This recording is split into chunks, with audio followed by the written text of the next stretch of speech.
Good evening to all. And हमारी आज की शुरुआत जो है हम पहले सवाल से कर रहे हैं। जो पहला सवाल है उसमें ये जो बाद में 3 सवाल भेजे गए हैं उनके बारे में है, और ये मैं सारे क्वेश्चन आपके डिस्क्रिप्शन बॉक्स में डाल रहा हूँ इस वीडियो के साथ, अगर नहीं हो किसी के पास तो। उसमें एक पार्ट है कि what is axial achromatic aberration. Axial achromatic aberration. हालांकि मुझे लगता है कि ये वर्ड तो आप पहले जान चुके हैं। क्या एक्रोमेटिक एब्रेशन आपने वर्ड सुना है? बताओ। एक्रोमेटिक एब्रेशन इसका मतलब क्या होता है?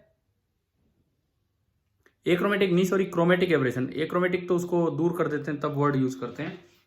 Axial chromatic aberration. क्रोमेटिक मतलब कलर सेपरेट होना। जैसे ये कोई लेंस है and this is the source of white light. यहां से रेज आती हैं, रेड लाइट थोड़ा कम कन्वर्ज होती है एंड वॉयलेट लाइट थोड़ा ज्यादा कन्वर्ज हो जाती है। ये वॉयलेट है और ये रेड है, तो इनके बीच की जो दूरी होगी ऑन द प्रिंसिपल एक्सिस, पे उनके बीच की जो दूरी होगी that is axial chromatic aberration. ACA में इसको शॉर्ट में लिख देता हूं, एक्सियल क्रोमेटिक एब्रेशन। तो पहले बताओ इस वर्ड का मतलब आ गया समझ?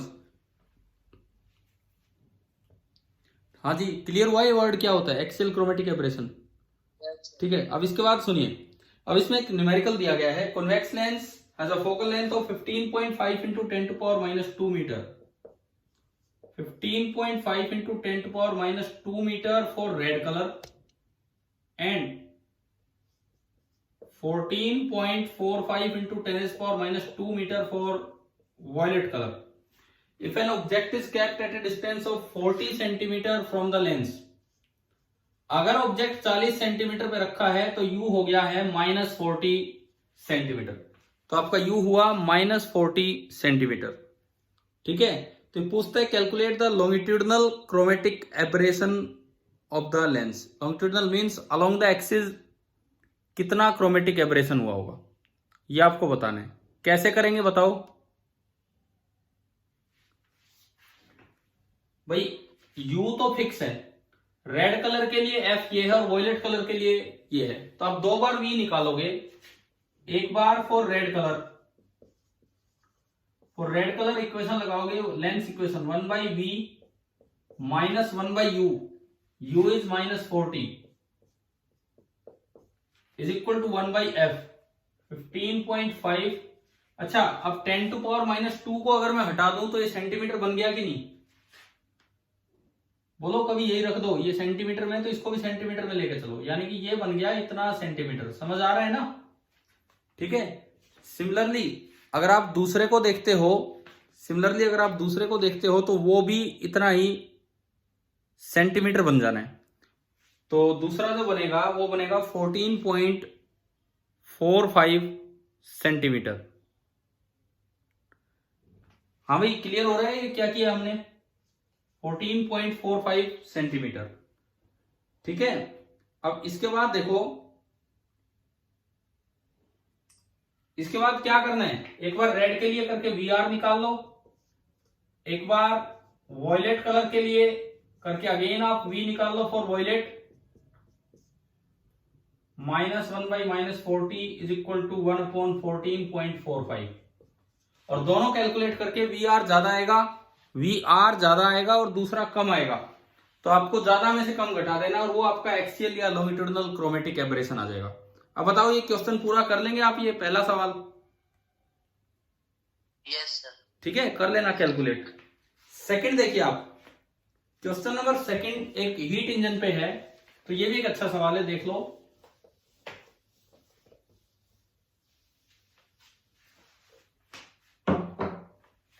जो हमारा दूसरा क्वेश्चन है वो कहता है the efficiency of an ideal heat engine.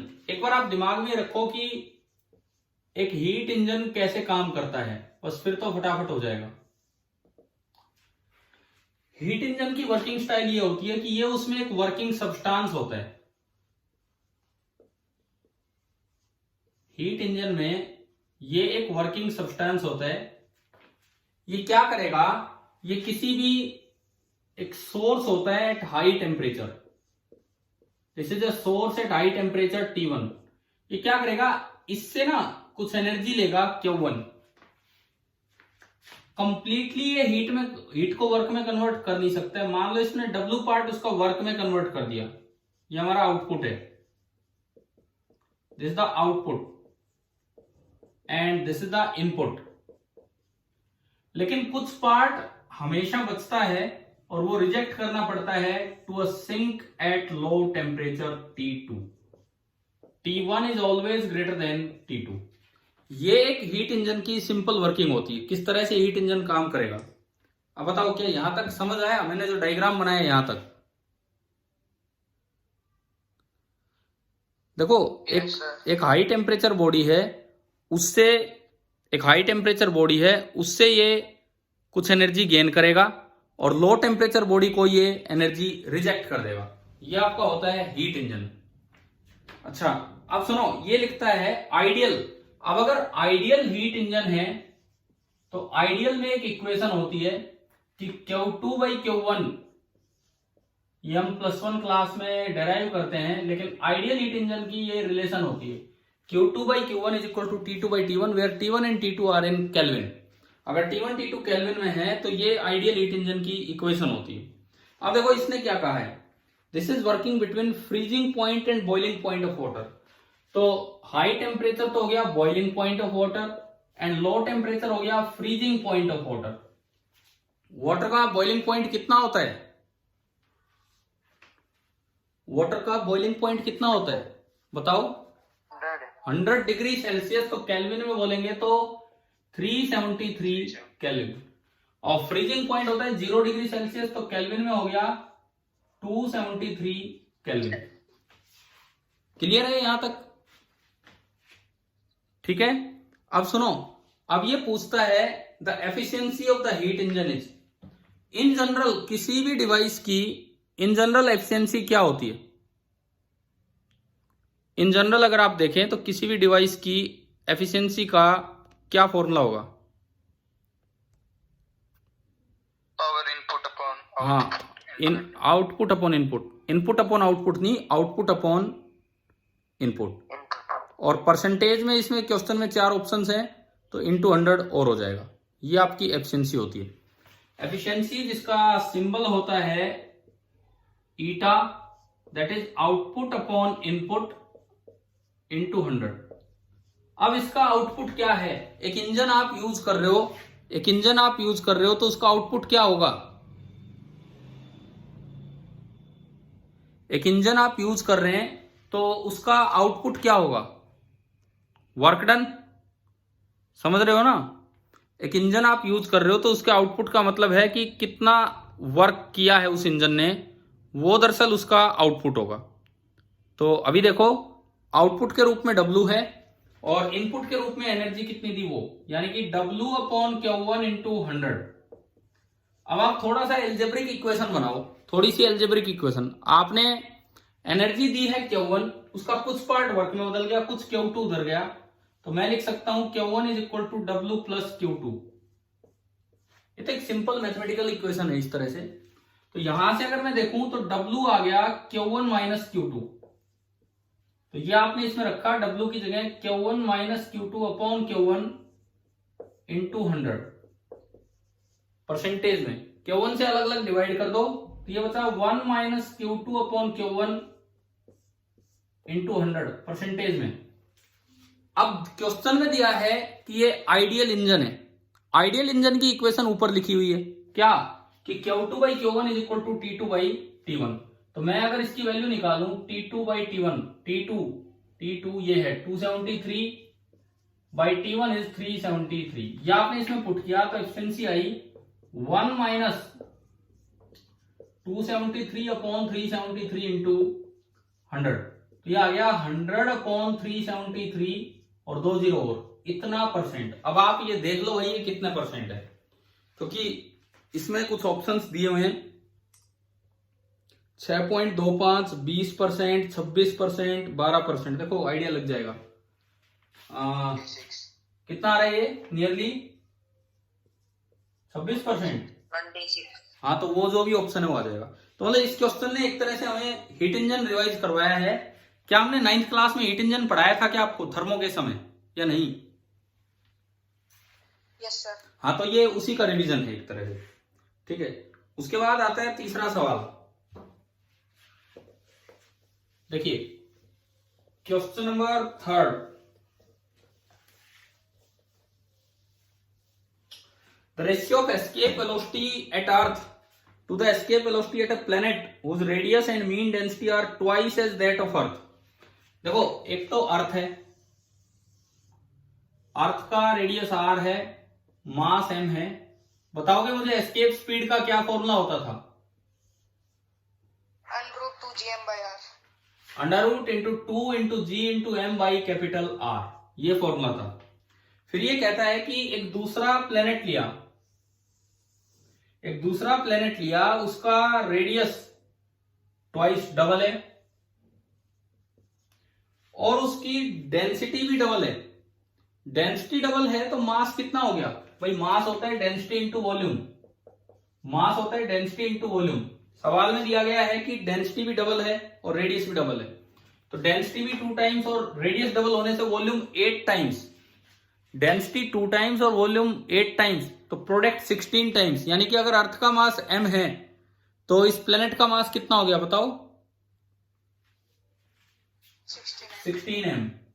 तो अगर मैं इसके लिए एस्केप स्पीड निकालूं, v डैश बोल दूं मैं इसे, तो अंडर रूट 2 इंटू जी, कैपिटल जी तो सेम है, m की जगह 16m and divided by r की जगह 2r, यानी कि √8 टाइम्स हो गया। क्या पूछा है? Ratio of escape speed at earth to escape velocity at planet, VE upon VP पूछा है। तो अगर आप VE अपॉन VP करते हैं तो सब कुछ कैंसिल आउट हो जाएगा और उसमें आपको दिखना चाहिए 1/√8 बचेगा बस। देखो 2 से 8 बाकी सब कट गया तो 1/√8 बचा। √8 इज 2√2। तो मुझे लग रहा है इसके जो ऑप्शन दिए उसमें सेकंड ऑप्शन आपका आ गया। हो गया था ये वाला क्वेश्चन आपसे? Yes sir. ठीक है, 3 सवाल तो ये इस तरह के थे। इसके बाद सुनो, इसके बाद अगले अलग तरह के डाउट्स स्टार्ट हो रहे हैं, अब वो हम देखते हैं।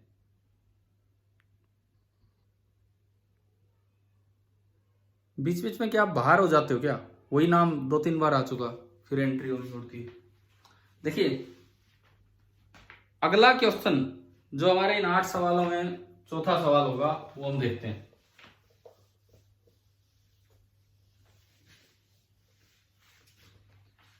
A bucket contains 8 kg of water at 25 degree Celsius and 2 kg of water at 80 degree Celsius. दोनों उसमें डाल दिए, मतलब एक पानी था और एक उसमें डाल दिया, इस तरह का हो गया। तो पूछा है कि फाइनल टेम्परेचर कितना हो। क्या मैंने प्रिंसिपल ऑफ कैलोरीमेट्री पढ़ाया आपको 9th क्लास में? Principle of calorimetry,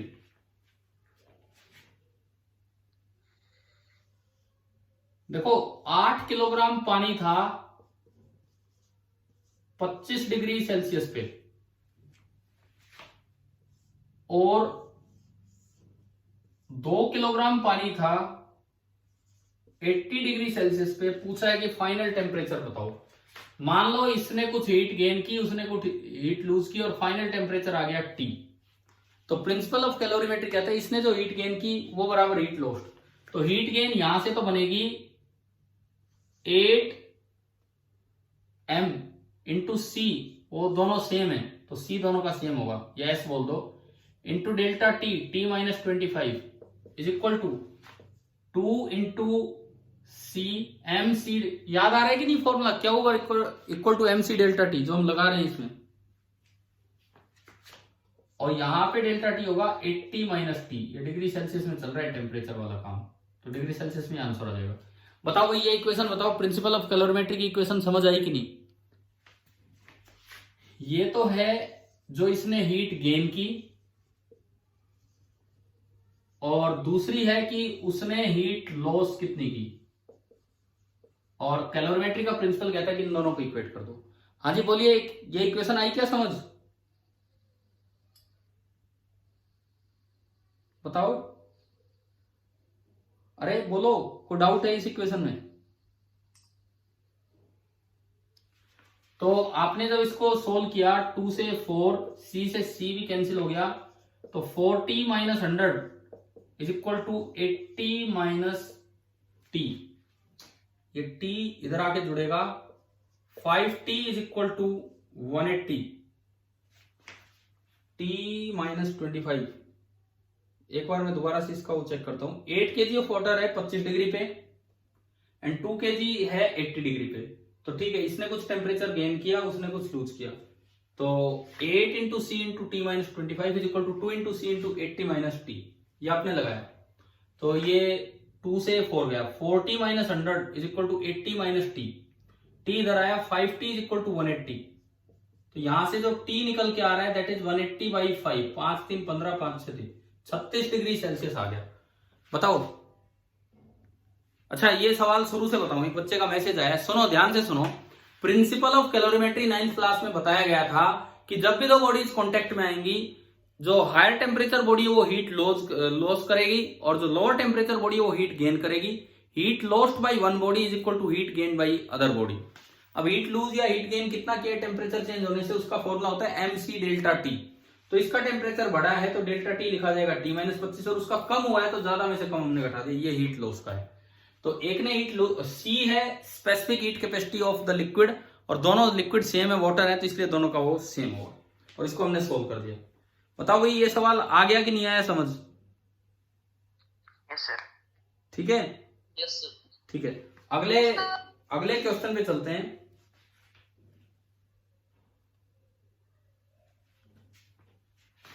question number 5 हमारा, इसमें ये ऑप्टिक्स पे है, देखिए।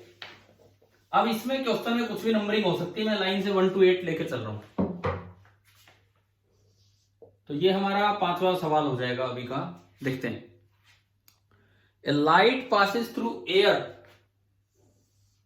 ये नॉर्मल है। एक लाइट एयर से आती है किसी एंगल आई पे, to medium of refractive index mu, इस साइड का रिफ्रैक्टिव इंडेक्स है म्यू, और एयर से आएगी तो ये बैंड होगी टुवर्ड्स द नॉर्मल, ये आर। पूछा है कि find the speed of light in that medium. यहां स्पीड ऑफ लाइट v है और यहां c है, तो इधर का रिफ्रैक्टिव इंडेक्स तो 1 है और इधर का रिफ्रैक्टिव इंडेक्स। म्यू की डेफिनेशन बताओ क्या होती है in terms of speed of light? In terms of speed of light mu की डेफिनेशन क्या होती है? Speed of light in vacuum upon c by v। ठीक है, क्वेश्चन में ग्राफ दिया है आपको, ये बताया गया है कि साइन आई का साइन आर के साथ ग्राफ एक स्ट्रेट लाइन है 30 डिग्री पे। इसका मतलब आपको साइन आई और साइन आर का रेशियो दे दिया इन्होंने। किसी भी इंस्टेंट पे ये वैल्यू है साइन आई की, ये कुछ भी साइन आई है, और ये उसकी कोरस्पॉन्डिंग है साइन आर। तो अगर मैं इस ट्राइंगल, मतलब ये लेंथ तो है आपकी साइन आर, ग्राफ ये कह रहा है, और ये लेंथ है साइन आई, किसी भी जगह कहीं भी ले लो आप ये इस तरह से। तो tan 30 डिग्री अगर आप यूज करें, tan 30 degree that is sine r upon sine i इस ट्राइंगल में। समझ में आए? टेंजेंट 30 डिग्री का यूज किया हमने इस ट्राइंगल में, साइन आर अपॉन साइन आई। बताओ वही क्लियर हुआ कि नहीं है? क्या किया है जो गिवन इन्फॉर्मेशन है उससे मैंने स्लोप निकाली इस लाइन की और कुछ नहीं। tan 30 होता है 1/√3, तो 1/√3 is equal to sine r upon sine i. तो इक्वेशन बनी 1/√3 into sine I is equal to sine r. चलो जो भी बना, अब मैं एक बार स्नेल्स लॉ लगा दो यहां। स्नेल्स लॉ कहता है, अब मैं इधर स्नेल्स लॉ लगा रहा हूं, तो स्नेल्स लॉ कहता है इधर का रिफ्रैक्टिव इंडेक्स मतलब 1 into sine I is equal to इधर का refractive index c by V into sine R. तो मेरे पास यहां से भी अगर मैं sine R by sine I निकालूं, sine R by sine I वो आया v बाई सी, और यहां से sine R by sine I है 1/√3। तो फ्रॉम इक्वेशन 1 and 2 मैंने इनको इक्वेट किया, v by C is equal to 1/√3, तो v बराबर आ गया c/√3। शायद इसमें पहला ही ऑप्शन ऐसा दिया हुआ है। तो इस ग्राफ में, इसमें एक जो बस थोड़ा सा नया काम था वो ये था कि साइन आई और साइन आर का रेशियो आपको ग्राफ से दिया गया है, वहां से आपको जज करना था। बताओ जी, ये हो गया सवाल, समझ आ गया? Yes sir. ठीक है, अगला सवाल क्वेश्चन नंबर 6, वो देखते हैं हम।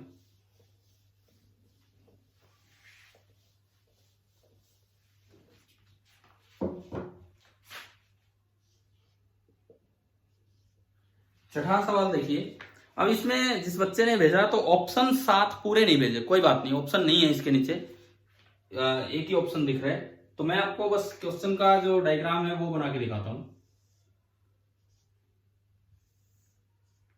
ये टाइम एक्सिस और ये वेलोसिटी एक्सिस, 10 सेकंड तक दोनों पार्टिकल चले हैं, 0 से 10 सेकंड तक, लेकिन अलग अलग तरीके से चले हैं। बी थोड़ा इधर चला है और ए थोड़ा ऐसे चला है, इस तरीके से। In the question the graph shows the variation of velocity and time of two bodies A and B along a straight line. एक स्ट्रेट लाइन के अलोंग दोनों चल रहे हैं, दोनों पार्टिकल ए और बी स्ट्रेट लाइन के अलोंग चल रहे हैं, इस तरह से। Choose the correct alternative for their average velocity. अब इसमें ऑप्शन भेजे नहीं उस बच्चे ने सारे। पहला ऑप्शन है एवरेज वेलोसिटी जो both are same since they have same initial and final velocity.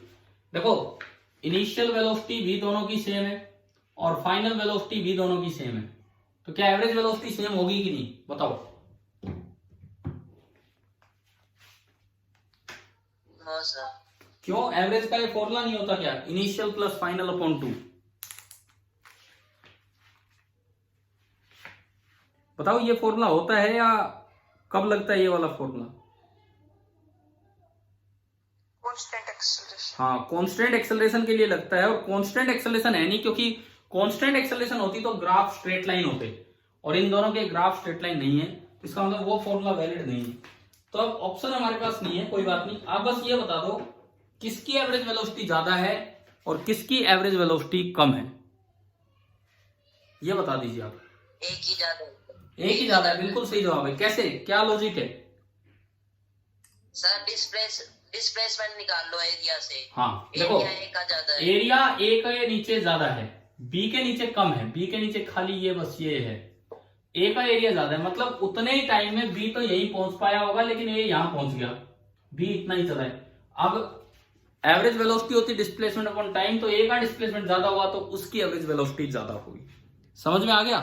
और अगर वैसे लॉजिक देखें एरिया की बजाय, हर समय किसी भी समय आप देख लो बी की स्पीड कम है और ए की स्पीड ज्यादा रही है, किसी भी समय बी की स्पीड कम है और ए की स्पीड ज्यादा है, यानी कि दोनों चले बराबर समय तक है और ए हमेशा ज्यादा स्पीड से चला है, तो डिस्टेंस कवर किसकी ज्यादा होगी? ए हमेशा तेज चला है, 1 घंटे ये चला, 1 घंटे बी चला, लेकिन ये तेजी से चलता रहा, बी धीरे धीरे चला, तो कौन ज्यादा दूर पहुंच जाएगा? एक। हाँ, तो इसलिए उसका एवरेज वेलोसिटी ज्यादा होगी। बाकी ये जिस बच्चे ने डाउट भेजा है वो अपने ऑप्शंस आगे देख लेगा और क्लियर कर देगा। ठीक है, चलिए हम सवाल नंबर, हमारा 7वां सवाल हो जाएगा इस क्लास का। इन क्वेश्चंस में क्वेश्चन नंबर कुछ भी हो सकता है, हमारा ये 7th क्वेश्चन है डिस्कशन का। इसमें ना एक सर्किट दिया गया है, आपको एक सर्किट बना के दिया गया है, देखो कैसे। ऊपर है 6 ओम,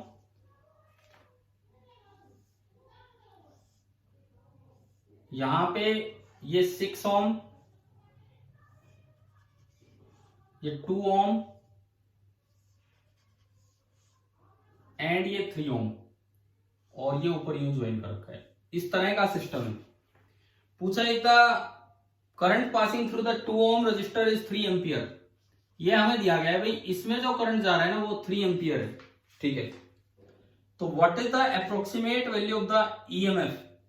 तो ईएमएफ ऑफ द बैटरी कितना होगा? कुछ नहीं दिया तो आइडियल बैटरी आप मान लीजिए, हमने माना कि बैटरी आइडियल है। बताओ, हो गया आपसे ये वाला सवाल? ऑप्शंस इसमें दिए हैं 51, 42, 36, 24। 51, 42, 36, 24, इतने इतने वोल्ट, ये इसके 4 ऑप्शन हैं कि ईएमएफ जो है वो कितना होगा, ये आपको बताना है। क्वेश्चन ये है, केवल ये बताया गया है कि भाई बीच वाले रजिस्टर में करंट 3 एम्पियर है, तो देखो ईएमएफ तो आ जाए, ईएमएफ तो आ जाए अगर मुझे इसके पास पोटेंशियल डिफरेंस पता लग जाए। तो कैसे? इस कॉम्बिनेशन के पास तो 3 into 2 कितना पोटेंशियल डिफरेंस है? देखो आसान तरीके से मैं बता रहा हूं, इस कॉम्बिनेशन के पास तो 3 into 2 6 वोल्ट का पोटेंशियल डिफरेंस है। पैरेलल में जो एक के पास होगा वो सबके पास होगा। क्या ये समझ आ गया कि नहीं? हाँ जी बोलो एक बार। Yes sir. तो इसके पास तो 6 वोल्ट है, अब इसके पास और कितना होगा? ये करंट यूं आ रहा है, ये और पता लग जाए तो 6 में वो जुड़ के वही ईएमएफ होगा, वही फैला होगा इस सब में, क्योंकि ये सीरीज में बटा होगा। अब देखो अगर ये 6 वोल्ट है तो इसके पास भी 6 वोल्ट है, इसके पास भी 6 वोल्ट, और अगर इसके पास 6 वोल्ट पोटेंशियल डिफरेंस है, और किसी रेशियो में मैं नहीं लेके जा रहा, फालतू में 3 के रेशियो में कंफ्यूज हो गए, बड़ा आसान तरीके से बता रहा हूं। 6 वोल्ट अगर पोटेंशियल डिफरेंस और 6 ओम की रजिस्टर है तो करंट होता है V/R। बताओ इसमें कितना करंट आया? 6/6 1 एम्पियर। इसमें कितना करंट आया बोलो V/R से? 2 एम्पियर। 6/3 2 एम्पियर। 3 और 2 5 और 1 6, तो केसीएल से ये कितना करंट आया है? ये वाला 6 एम्पियर। आ गया समझ? यानी कि ये यहां से निकल के गया 6 एम्पियर। अब 6 एम्पियर यहां से जा रहा है तो इसके पास ड्रॉप कितना होगा? 6 into 6 36, और यहां माइनस प्लस ई। अब पूरे में से घूम के केवीएल लगा दो। तो देखो पहली एंट्री माइनस से तो प्लस का ई, अगली एंट्री ये कॉम्बिनेशन के पास ये है, अगली एंट्री प्लस से तो माइनस का 6, ये कॉम्बिनेशन के पास यही है, और अगली एंट्री प्लस से तो माइनस का 36 इज इक्वल टू 0। तो आपका ई निकल के आ गया 42 वोल्ट। मतलब बिना किसी खास कैलकुलेशन के इस तरीके से ये सवाल सोल्व हो गया। अब बताओ क्या ये समझ आ गया कि नहीं? Yes sir. ठीक है, अगला सवाल मे भी लास्ट क्वेश्चन हो इसका, जो हमारा ये लेक्चर चल रहा है इसका। क्वेश्चन नंबर 8 आपके 10th के चैप्टर सोर्सेज ऑफ एनर्जी से ये क्वेश्चन है। सोर्सेज ऑफ एनर्जी में इन बातों का डिस्कस किया जाता है, रेडियो एक्टिविटी का इन बातों का डिस्कशन किया जाता है सोर्सेज ऑफ एनर्जी वाले चैप्टर में। तो कुछ हल्का सा दिख रहा है लेकिन मैं अप्रोक्सीमेटली लिखता हूं इसमें। एक न्यूक्लियर डिके दिया है XZA फॉर्मिंग Y, जैसा मुझे नजर आ रहा है Z-1 हो गया और A, या Z+1 हुआ है, +1 हुआ है। Forming B Z-1 A-4, again B Z-1 A-4। भाई मैंने आइडिया से लिखा है, जिस किसी बच्चे ने डाउट भेजा है क्या वो है क्या क्लास में अभी?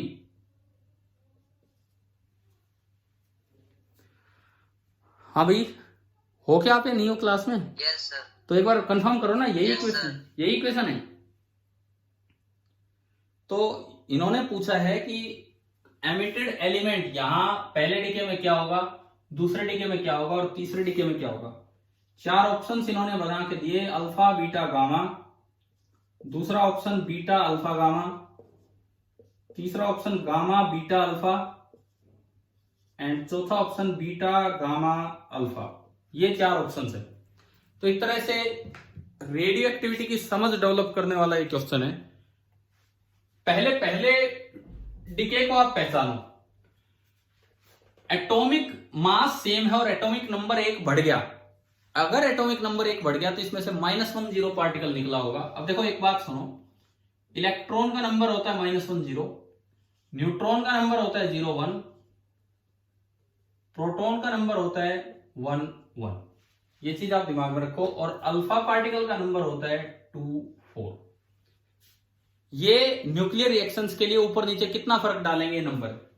ये इलेक्ट्रॉन बाहर निकले तो ये सब्ट्रैक्ट करना है ऊपर नीचे से, न्यूट्रॉन बाहर निकले तो ये सब्ट्रैक्ट करना है, प्रोटॉन बाहर निकले तो ये सब्ट्रैक्ट करना है, और अल्फा पार्टिकल बाहर निकले तो ये सब्ट्रैक्ट करना है, और गामा रे बाहर निकले तो कुछ नहीं सब्ट्रैक्ट करना है। आप अपने डिकेज के लिए ये चीजें दिमाग में रखो। अब देखो ऊपर A का A है यानी कि 0 किस किस में है, एक तो इसमें और एक इसमें, ठीक है। एक और भी अरेंजमेंट होता है पॉजिट्रॉन, ये इलेक्ट्रॉन है, ऐसे ही एक पॉजिट्रॉन होता है, पॉजिट्रॉन, प्रोटॉन नहीं पॉजिट्रॉन, उसमें नीचे 1 और ऊपर 0, ये सब्ट्रैक्ट करना होता है। ये है इलेक्ट्रॉन, ये neutron, proton, alpha particle, gamma ray, और ये पॉजिट्रॉन। अब देखो ऊपर ए में से कुछ नहीं घटाया, ए आ गया, तो 0 0 और 0 इनमें से कुछ है, ठीक है। नीचे जेड में से क्या घटाऊं कि जेड प्लस 1 बचे? जेड में से क्या घटाऊं कि जेड प्लस 1 बचे? बोलो, जेड में से कितना घटाएं कि जेड प्लस 1 बचे? अरे जेड में से कितना घटाएं कि जेड प्लस 1 बचे? -1। तो -1 घटा मतलब कौन सी चीज बाहर निकली है? वाई जब बनाए तो इलेक्ट्रॉन।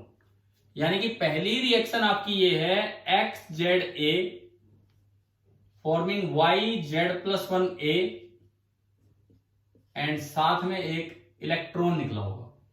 तो जब इलेक्ट्रॉन निकलता है तो उसे नाम देते हैं बीटा डीके, यानी कि जो फर्स्ट पार्टिकल बाहर निकला वो बीटा पार्टिकल है।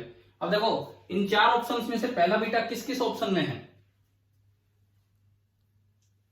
या तो बी में या फिर डी में, तो मतलब ये गलत हो गया और ये गलत हो गया। बताओ यहां तक पहचानना आ गया डिकेज को? हाँ जी बोलो, जवाब दो, कुछ आ रहा है यहां तक समझ? ठीक है, अब दूसरा डीके बताओ तो आप। जेड प्लस 1 का हो गया जेड माइनस 1, तो कितना घटा दिया नीचे? जेड प्लस 1 में से कितना घटा दिया? 2। और ए का हो गया ए माइनस 4, कितना घटा दिया? 4। तो 2 और 4 नंबर किसके साथ चलते हैं? अल्फा पार्टिकल के साथ। यानी कि दूसरा डीके ये हुआ है कि जब y बन चुका था z प्लस 1 a, ये डॉटर न्यूक्लियस है, ये पेरेंट था, ये डॉटर है। अब डॉटर से और आगे चलते रहेंगे काम, ठीक है ना। तो ये डॉटर न्यूक्लियस है, इससे अब एक b बना होगा जो ऐसा हुआ z माइनस 1 a माइनस 4, परंतु बाहर निकला होगा अल्फा, ये हमने अपना देख लिया। तो दूसरा पार्टिकल है अल्फा, ये। तो यानी कि ये भी गलत हो गया क्योंकि इसमें गामा दिखा रखा है। तो आंसर तो आ गया बी। आया क्या समझ डिकेज वाले क्वेश्चन? ठीक है, एक बार लास्ट में कंफर्म कर लो, क्या गामा ही है क्या लास्ट में? देखो एक बार उसमें क्या नंबर्स में कोई फर्क पड़ा है लास्ट में बी से जब आगे गए हो आप? नो सर, कोई फर्क ही नहीं पड़ा। अगर कोई फर्क ही नहीं पड़ा तो इसका मतलब वो गामा ही निकला होगा। तो आखिरी आपका हो गया गामा। तो ये आपका क्वेश्चन था from sources of energy chapter, जिसमें रेडियो एक्टिविटी पूछ लिया जाता है। तो अभी बताओ क्या ये 8 डाउट्स आपको क्लियर हो गए? मतलब इन जनरल, ठीक है, 1-2 बच्चों के 3 बच्चों के डाउट थे, लेकिन मैंने आपको पहले भेज दिए थे कि आप ट्राई कर लीजिए। और इस वीडियो के साथ मैं 8 क्वेश्चंस लिंक कर रहा हूँ, अगर कोई बाद में भी देखे तो वो क्वेश्चन अपना वहां से देख सकते हैं। फिर भी इन 8 ने हमें कुछ कुछ रिवीजन करवाया, कुछ थर्मोडायनेमिक्स का करवाया, कुछ हीट इंजन आया कहीं पे, कहीं प्रिंसिपल ऑफ कैलोरीमेट्री आया, कहीं ग्रेविटेशन की एस्केप स्पीड आई। तो ये अलग अलग कॉन्सेप्ट्स पूरी फिजिक्स में घुमा दिया 9th और 10th में। तो इसलिए मैंने 8 डाउट्स यहाँ पे ले लिए, इवन सोर्सेज ऑफ एनर्जी को भी इंक्लूड करवा दिया इन 8 डाउट्स में। चलो ठीक है, अब आज की क्लास बहुत है, इतनी हम यहीं खत्म करेंगे।